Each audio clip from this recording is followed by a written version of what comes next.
Is the WNBA about to lose everything they've built because of one conversation that should have stayed private? Because what just exploded across social media has players, fans, and even Caitlin Clark's teammates calling for the commissioner's resignation.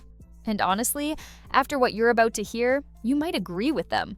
If you think the WNBA's leadership just made the biggest mistake in women's basketball history, hit that like button right now because this situation is spiraling out of control faster than anyone expected. Here's what nobody saw coming. Caitlin Clark's sophomore season was supposed to be her coronation. The Fever brought in Sophie Cunningham from Phoenix, added veteran stars, and literally broke ground on a new practice facility with championship aspirations. Clark herself said it explicitly during training camp when asked about success. A championship. Not making the playoffs, not improving. A championship. Those were her exact words. Instead, what unfolded became one of the most devastating seasons in recent WNBA memory. Clark played just 13 games. Let that sink in. 13 games out of 41 in the regular season. The same player who never missed a single game during 4 years at Iowa or her entire rookie campaign suddenly couldn't stay healthy. A left quad strain in late May kept her out 3 weeks. Then a left groin injury sidelined her for 2 more weeks. When she finally returned against New York on June 14th in the Commissioner's Cup, she put together maybe the best performance of her career. 32 points, including 3 consecutive three-pointers in just 33 seconds, 9 assists, 8 rebounds. She looked unstoppable, like she was about to prove everyone wrong about the injury concerns. But that wasn't the whole story. And what happened next would devastate not just Clark, but the entire league. On July 15th against Connecticut, in the final minute of a game the Fever had already won, Clark suffered a right groin injury. She hasn't played since. Over 2 months without Caitlin Clark on a basketball court. The Fever announced on September 4th that she wouldn't return for the remainder of the season, including the playoffs. Even worse, because she wasn't on the active playoff roster, she's ineligible to return even if she miraculously recovered. The rules don't allow it. Season over. Sophie Cunningham, Clark's new teammate who joined from Phoenix specifically for this championship run, also went down with a torn MCL. Season over. Sydney Colson tore her AC. Season over. Ari McDonald broke her foot. Season over. Chloe Bibby suffered a knee injury. Season over. 5 players, 5 season-ending injuries, 1 catastrophic season that crushed championship dreams and left the Fever limping into the playoffs as the 8th seed without their superstar. The numbers tell a brutal story. The Fever were 8-5 with Clark in the lineup. Without her, they're 13-15. She averaged 16.5 points and 8.8 assists in those 13 appearances. But the what-ifs haunt everyone. What if she'd stayed healthy? What if the league had protected her better?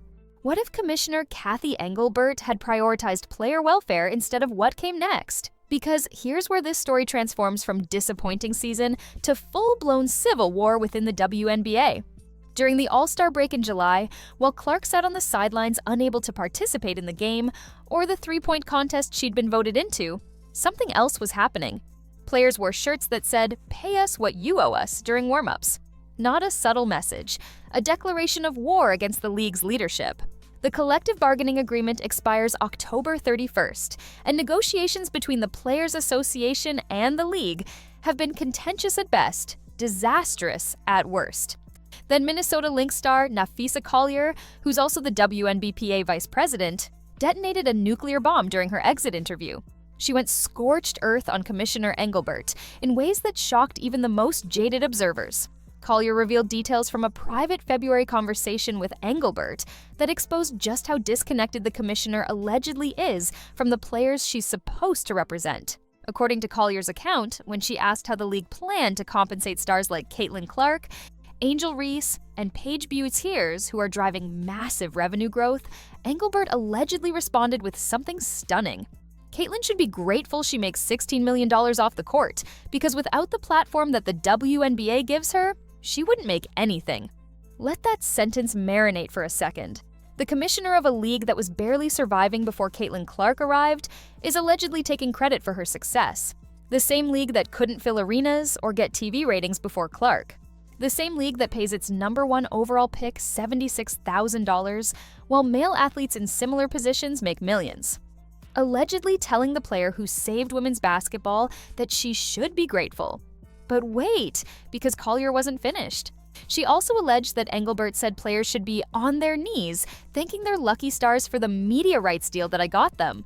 On their knees, thanking their lucky stars for a deal that still leaves WNBA players making a fraction of what they deserve while the league's popularity explodes.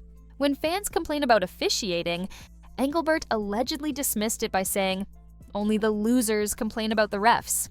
The disrespect, according to Collier, runs bone deep. Engelbert has denied making these specific comments about Clark, saying at a press conference before the WNBA finals that, "Obviously, I did not make those comments," and calling Clark a transformational player. But the damage was already done. Players across the league immediately voiced support for Collier. The floodgates opened, and nobody came to Engelbert's defense more fiercely than Sophie Cunningham. Cunningham, whose season ended prematurely due to her own injury, used her platform on the Show Me Something podcast to absolutely eviscerate the commissioner's leadership. At the end of the day, she's worried about her, Cunningham said about Engelbert. In all of her statements, it's like, "Well, I got us here, and I should. Cathy, no one cares. Literally, no one cares." Those 4 words, "no one cares," became a rallying cry. Cunningham didn't stop there.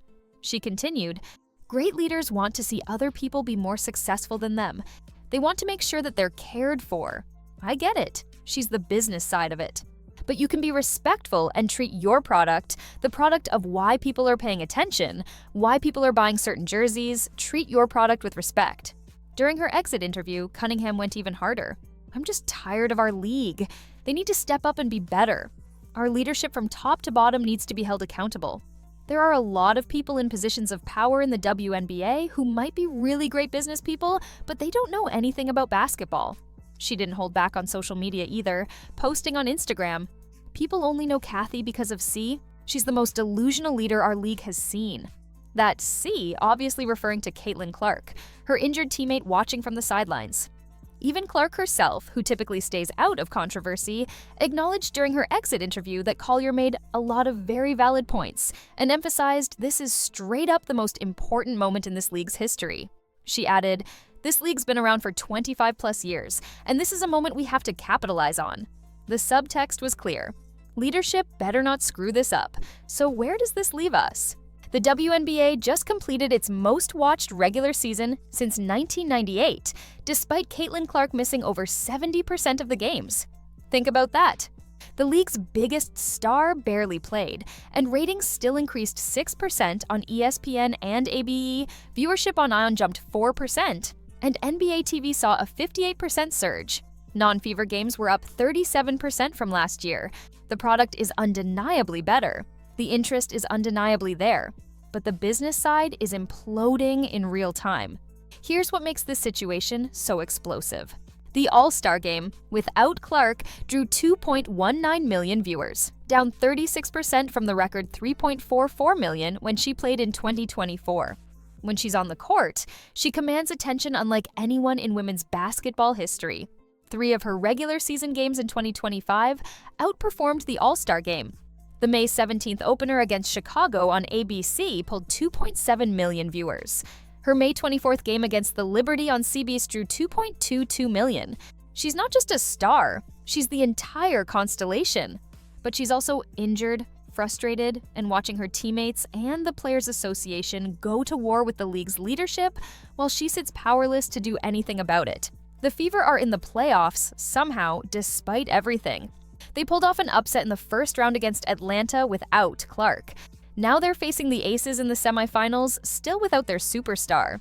Kelsey Mitchell, Aaliyah Boston, Lexi Hull, and Natasha Howard have been warriors, playing all 41 games and carrying this team through impossible circumstances. But everyone knows the truth. Without Clark, there's no championship.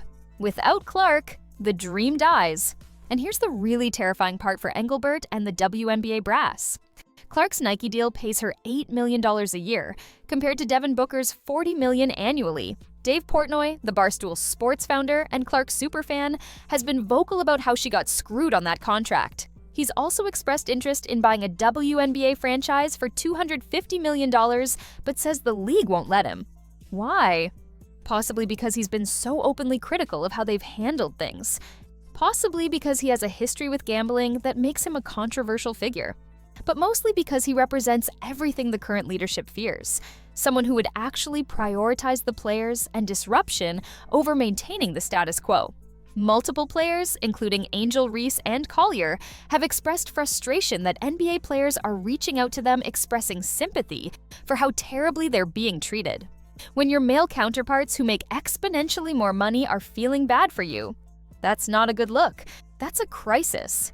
Collier called the WNBA's leadership the worst leadership in the world. Not mediocre, not disappointing, the worst in the world. From the vice president of the Players Association, the October 31st deadline looms for the CBA negotiations. Engelbert has suggested they might extend the deadline if needed, which they've done in the past. But every day that passes without a resolution is another day players lose faith.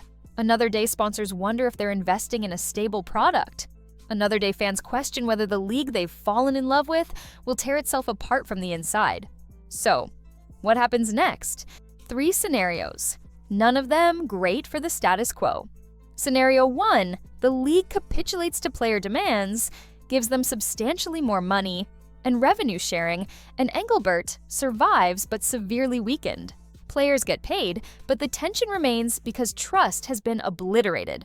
Scenario 2, negotiations fail, the season gets locked out, and the momentum the WNBA has built over the last 2 years evaporates overnight.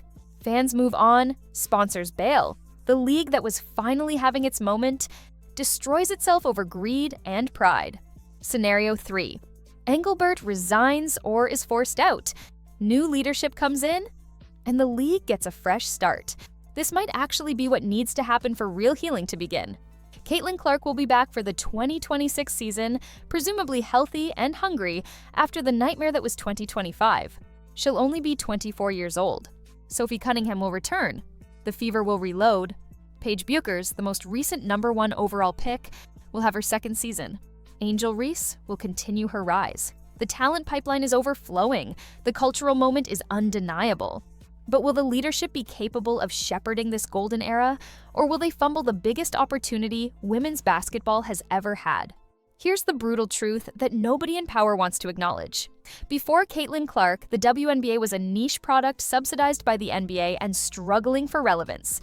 She didn't just move the needle, she created an entirely new instrument. The draft featuring her as the #1 pick in 2024 drew 2.4 million viewers.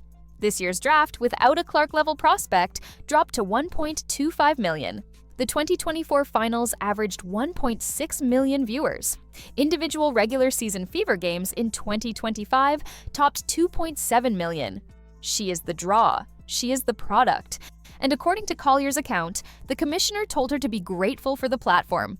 If you think it's time for the WNBA to wake up and realize who actually built this moment before it's too late, drop a comment below because we're watching history unfold in real time. Either this league rises to meet its moment, or it collapses under the weight of its own arrogance. And right now, the smart money isn't betting on leadership. It's betting on the players who've had enough. Subscribe for more WNBA coverage as this story continues to develop, because something tells me we're just getting started.